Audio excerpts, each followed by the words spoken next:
요한복음 14장의 첫머리에 나오는 말씀은 예수님께서 제자들에게 하신 말씀, 너희는 마음에 근심하지 말라, 이렇게 말씀을 하고 있습니다. 마음에 근심하지 말라, 두려워하지도 말라. 이 말씀만 들으면 모든 근심이 없어질 것 같은 상황입니다. 그런데 14장을 중심으로 앞뒤의 상황을 살펴보면 이게 정말 마음에 근심하지 않을 상황인가? 두려움이 없는 상황인가? 성경을 유심히 천천히 읽어보시면 상황이 그렇게 단순하지 않은 것을 발견할 수 있습니다. 저와 여러분들도 마찬가지죠. 근심이 일평생 떠나지 않습니다. 우리가 태어날 때는 잘 모르지만 우리의 부모님이 우리를 이 땅에 나게 하시는 그 순간 어머님의 극심한 고통이 있었고 그 고통을 통해서 저와 여러분들이 이 세상에 나셨죠. 그 순간에 할아버님들, 할머니, 그 주위에 있는 모든 사람들이 태어나는 그 순간을 얼마나 두려움으로 혹시나 잘못되지 않을까 그러한 걱정 속에서 태어나는 것이죠. 슬픈 이야기지만 저희 아버님 형제 분들이 계시죠. 그런데 이렇게 말씀을 들어보면 반은 어려서 병에 걸려서 또는 이런저런 일로 죽는 경우가 허다했습니다. 그렇죠? 그래서 한 10명 나면 5은 장성하지 못하고 한 5 정도 살아남는 거죠. 여러분들도 마찬가지일 겁니다. 잘은 모르지만 잘하는 것도 그렇고 성장하는 모든 과정, 또 우리가 자식을 낳아도 그 자식 때문에 또 걱정하고 근심하고, 학교 보내놓으면은 학교 생활 잘할까 걱정, 졸업하면 취직이 될까 걱정. 제 딸이 대학교 2학년인데요. 벌써부터 걱정이, 아니 솔직히 입학할 때 걱정이었습니다. 이 녀석이 졸업해가지고 밥벌이는 할 수 있을까 걱정을 하죠. 2학년인데 걱정이 되죠. 결혼을 좋은 사람 만날까 걱정이고, 좋은 가정을 꾸릴 수 있을까 걱정이고, 부끄러운 이야기지만 저 자신을 보면 그 어느 것 하나 쉬운 게 하나도 없죠. 그래서 또 걱정입니다. 이렇게 일상의 걱정이면 그나마 다행이죠. 그런데 병이 걸리거나 좀 장애가 있거나 그런 분들의 삶이라는 것은 대단히 우리가 생각하는 것 이상으로 어렵죠. 지금 필리핀 그 선교팀들이 지금 순회를 하고 있는 것으로 알고 있는데, 여러분들은 잘 모르실 겁니다. 그 필리핀 그 팀원 중에 한 분이 몸이 좀 좋지 않아서 배변이 이렇게 좀 정상적이지가 않습니다. 그래 차에서 실수를 하면 난처하잖아요. 그래서 양 목사님이랑 그거를 해결하려고 주안을 돌아다니고, 그때 토요일이었거든요. 자변기를 어떻게 구했습니다. 그거를 또 차에다가 설치를 하는데 어떻게 하면 이게 설치가 잘 될까 고민하다가 우여곡절을 끝에 그냥 잘했는지는 모르지만 하여간 설치를 했고, 또 이제 또 냄새가 날까 또 선풍기를 구입하려고 그랬는데 주말이라 다 문을 닫고, 그래서 또 뺑뺑 돌다가 어떻게 하다가 이제 또 이렇게 선풍기를 하나 구했습니다. 설치하려다가 설치 못하고 그냥 문 뒤에 문 여는 곳으로 차가 달리니까 그거로 해결을 우여곡절 끝에 했습니다. 양 목사님이 이제 그분의 그 세심한 배려일 수도 있는데 그렇게 신체에 장애가 있으면 일상의 삶을 살아가는 데 있어서 걱정이고 근심이죠. 뭐 그것뿐만 아니라 또 뭐 암 걸리신 분도 있다 그러는데 그럴 때 오는 근심을 뛰어넘는 고통, 그것은 우리가 생각하는 것 이상으로 힘든 일인 것은 분명합니다. 요한복음 14장에 있는 제자들의 근심 또는 예수님의 근심, 예수님 주위에 있는 사람들의 근심, 두려움, 그런 게 있었을까요? 없었을까요? 요한복음 13장에는 유다가 예수님을 팔 것에 대해서 말씀을 하시자 유다가 마가의 다락방에서 세족식 하는 그 상황에 부끄러움을 느끼고 뛰어서 나갔습니다. 베드로에게는 내가 나를 3번 부인하리라, 그것도 닭이 울기 전에. 적어도 예수님의 12명 중에 2명은 확실하게, 한 사람은 떠났고 한 사람, 예수님의 수제자라고 하는 베드로가 예수님의 말씀을 듣자 베드로는 어땠을까요? 요즘 유행하는 말로 멘붕이 왔지 않겠습니까? 베드로가 아무리 항거해도 예수님, 나는 절대 그럴 사람이 아닙니다. 내가 예수님을 여태까지 3년 반 동안 따라다닌 것 예수님도 아시죠? 그런데 내가 예수님을 부인한다고요?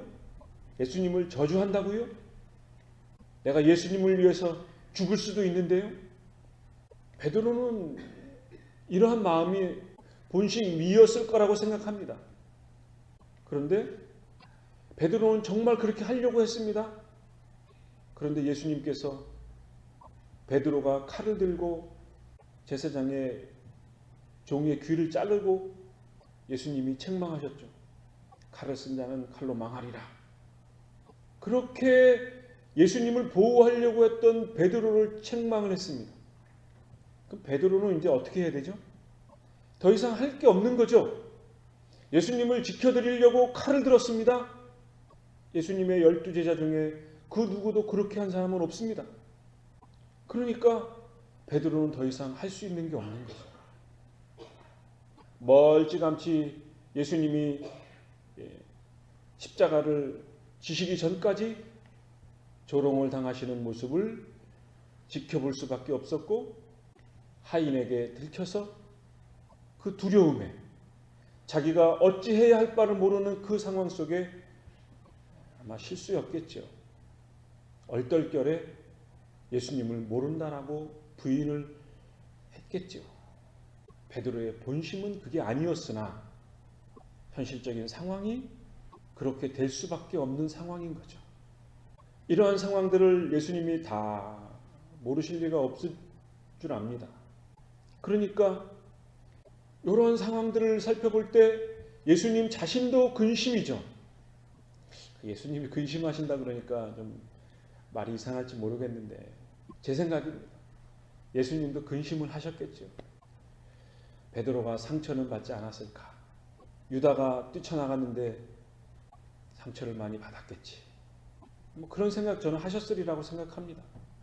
예수님도 완전한 인성을 가지고 계신 분이기 때문에 그 2제자의 마음도 헤아렸을 줄 압니다. 그 외에 따르는 적지 않은 무리들, 예수님의 생모인 마리아를 비롯해서 다른 여인들, 그런 사람들에 대한 연민의 정이, 인간적인 정이 있었을 줄 압니다. 뿐만 아니고 예수님이 기도하실 때 땀방울이 핏방울이 되도록 기도하셨다고 했으니 예수님의 그 십자가를 지시는 그 고통을 아셨을 줄 압니다.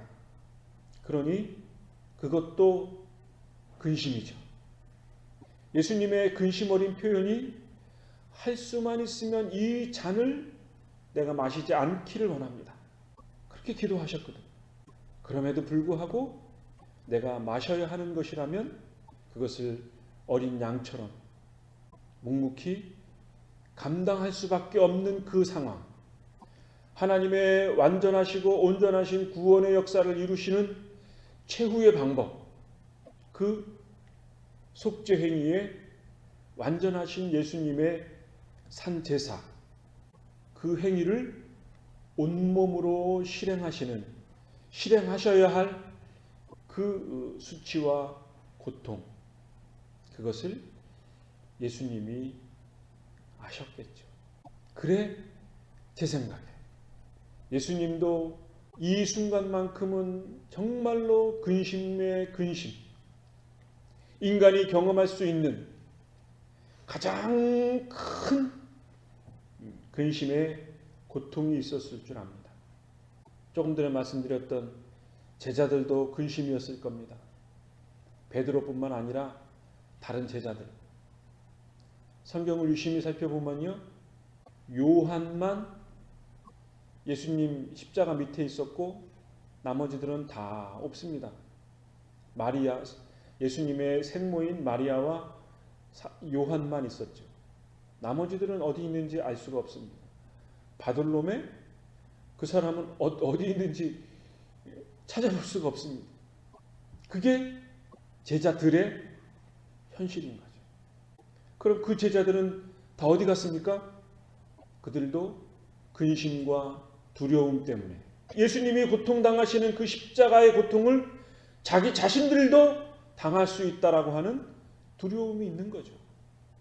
왜? 예수님을 따르는 같은 무리였으니까. 십자가를 여차하면 질 수 있거든요. 강도들만 예수님 옆에 달리는 게 아니고 같이 도매급으로 넘어갈 수 있는 그 두려움의 장소를 회피할 수밖에 없는 것, 그게 인간이 가지고 있는 연약한 모습이죠. 예수님을 따라다녔던 그 3년 반 동안의 기간의 문제가 아닙니다. 기간의 문제가 아니고 내가 예수님의 제자였다라고 하는 그 자긍심, 여태까지 3년 반 동안 예수님 따라다니면서 칭송을 많이 받았을 거 아닙니까? 대접도 좀 받았을 거고. 그런 거 아무 소용이 없는 겁니다. 십자가의 고통의 그 현실 앞에. 그래, 두려움인 거죠. 말을 시작하려고 그랬는데 벌써 55분입니다. 그러면 이러한 두려움 속에 있는, 근심 속에 있는 이 요한복음 14장의 상황, 그 상황에 대해서 예수님께서 하신 말씀이 16절 오늘 말씀 읽어드린 거죠. 내가 아버지께 구하겠으니. 누가 구해요? 누가 구해요? 예수님. 예수님이 하나님 앞에 마지막으로 구한다는 거죠. 누구를 위해서 무엇을 구해요? 그는 누구죠? 하나님. 그가 또 다른 보혜사를 너희에게 주사. 예수님이 하나님 아버지께 구하면 하나님께서 또 다른 보혜사를 너희에게 주사 영원토록 너희와 함께 있게 하시겠다. 근심에 쌓이고 두려움에 쌓이고 예수님을 떠난 그 무리들을 향해서 예수님께서 하신 마지막 말씀이 너희들이 나를 떠날지라도 내가 너희에게 보혜사 성령을 하나님 아버지께 구해서 너희와 함께 영원토록 함께 하시겠다. 그렇게 말씀하시는 거죠. 그 보혜사가 뭐라고요? 17절에 저는 진리의 영이라. 현실적으로 예수님을 다 떠나버리고 근심에 쌓여있고 두려움에 쌓여있고 죽음의 고통 속에 엄습해오는 그 엄연한 현실 앞에 영원토록 너희와 함께 하실 보혜사, 너희를 도우실 분, 진리의 영이 너희와 함께 하실 것이다. 세상은 능히 저를 받지 못하나 이는 저를 보지도 못하고 알지도 못하는, 이 세상에 전혀 들어보지도 못한 그 진리의 영이 내가 친히 하나님께 구해서 너희에게 영원토록 함께 하시도록 하시겠다. 그 진리의 영, 너희를 도우시는 성령님께서 너희와 함께 하실 때 너희는 근심이 사라질 것이고 두려움이 사라질 것이다. 근심과 두려움이 없는 것이 아니라 근심보다 더 크신 진리의 영이신 너희를 도우시는 성령님께서, 두려움이 없는 것이 아니라 두려움보다 더 크신 너희를 도우시는 진리의 영이 너희와 영원토록 함께 하시면 그 고통도 두려움도 너희들이 능히 감내할 수 있을 것이다. 그 말씀을 하고 있는 것입니다. 26절 말씀, 보혜사 곧 아버지께서 내 이름으로 보내실 성령, 그가 너희에게 모든 것을 가르치시고 내가 너희에게 말한 모든 것을 생각나게 하시리라. 진리의 성령이 오시면, 진리의 성령이 우리와 영원토록 함께 하시면 우리에게 두 가지를 가르쳐 준다 그랬죠? 두 가지를 선물로 주신다 그랬습니다. 모든 것을 가르치고 너희에게 가르친 것을 생각나게 하시라. 너희가 지금 두려워서 나를 버리고 떠날지라도 때가 되면 진리의 영께서, 성령님께서, 너희를 도우시는 보혜사께서 너희의 잘못된 것을 깨닫게 하시고 그것을 또 다시 생각나게 하셔서 너희의 마음을 돌이키실 것이다. 그 말씀을 하고 있는 것입니다. 그리고 27절에 평안을 너희에게 끼치노니 곧 나의 평안을 너희에게 주노라.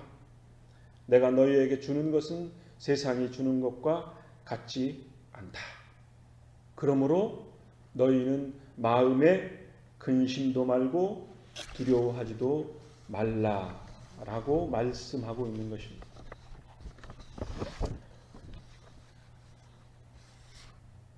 상황은 요한복음 14장의 상황이나 저와 여러분의 상황이나 제자들의 상황이나 공간이 다르고 시대가 다를 뿐 인간이 갖는 본질적인 것은 동일합니다. 우리는 여전히 근심에 쌓여 있고 두려움에 쌓여 있습니다. 우리는 여전히 좌절하고 있고 우리는 여전히 실패의 반복적인 삶을 살고 있습니다. 여러분도 그럴 것이고 저도 그렇습니다. 왜 그렇게 반복되는 삶을 살 수밖에 없는가? 그것은 우리가 진리의 영으로부터 떨어져 있는 거리만큼 우리는 그 근심과 두려움과 실수가 반복될 수밖에 없는 것이죠.